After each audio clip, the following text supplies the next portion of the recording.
ধনকুবের Elon মাস্কের মালিকানাধীন প্রতিষ্ঠান টেসলার একটি সাইবার ট্রাকে বিস্ফোরণের ঘটনায় একজন নিহত ও অন্তত 7 জন আহত হয়েছেন।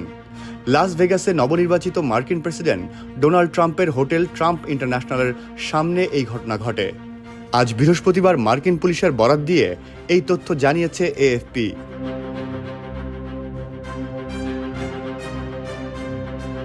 ট্রাম্পের বড় সমর্থক মাস্কের প্রতিষ্ঠান টেসলার নির্মিত এই ইলেকট্রিক গাড়িটি ট্রাম্প ইন্টারন্যাশনাল হোটেলের কাছে ঘেরা ফটকের সামনে এসে দাঁড়ায়। এর কয়েক মুহূর্ত পরই বিস্ফোরিত হয় গাড়িটি। বিস্ফোরণটি অনেক জোরালো ছিল বলে জানিয়েছেন লাস ভেগাসের শেরিফ কেভিন ম্যাকম্যাহিল বলেন, সাইবার ট্রাকের ভেতর থেকে একজনের মরদেহ উদ্ধার করা হয়েছে। 7 ব্যক্তি সামান্য আঘাত পেয়েছেন বলেন তিনি। ইতোমধ্যে ট্রাম্পের হোটেলটি থেকে সবাইকে সরিয়ে ফেলা হয়েছে।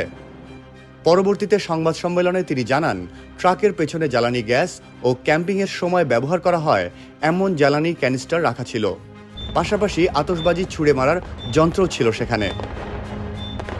প্রেসিডেন্ট জো বাইডেন বলেছেন, নিউ অরলিন্সে নববর্ষের অনুষ্ঠানে ট্রাক চাপা দিয়ে 15 জন হত্যার ঘটনার সঙ্গে লাস ভেগাসের এই ঘটনার কোনো যোগসূত্র রয়েছে কিনা তা খতিয়ে দেখছে কর্তৃপক্ষ।